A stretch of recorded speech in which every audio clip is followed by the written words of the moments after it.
ఒక భక్తుడి కోసం విగ్రహమే కదిలింది. ఇది పురాణం కాదు, క్షేత్ర చరిత్ర. ఆ అద్భుతం జరిగిన పవిత్ర స్థలం శ్రీకాకుళం జిల్లాలోని శ్రీకూర్మం దేవాలయం. దశావతారాల్లో రెండవ అవతారం కూర్మావతారం. సముద్ర మథనంలో మందర పర్వతాన్ని మోసి లోకాలను స్థిరపరిచిన ఆ మహావిష్ణువు తెలుగు నేలపై వెలసిన అద్భుతం ఈ క్షేత్రం.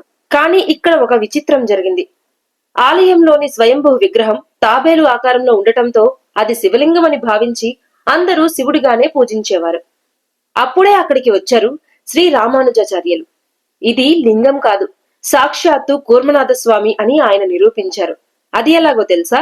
స్వామి, నువ్వు విష్ణువే అయితే నా పిలుపుకి స్పందించి వెనక్కి తిరుగు అని రామానుజాచార్యులు భక్తితో సవాలు విసిరారు. ఆయన భక్తికి మెచ్చి తూర్పు వైపు ఉన్న స్వామి పడమర వైపున ఉన్న రామానుజుల వైపు 180 డిగ్రీలు తిరిగారు. ఆ అద్భుతానికి సాక్ష్యమే నేటికి ఈ గుడిలో ఉండే 2 ధ్వజస్తంభాలు.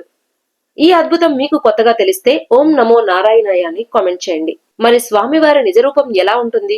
ఎందుకు ఎప్పుడు గంధం పూతతోనే ఉంటారు? నిజరూప దర్శనం ఎప్పుడు కల్పిస్తారు?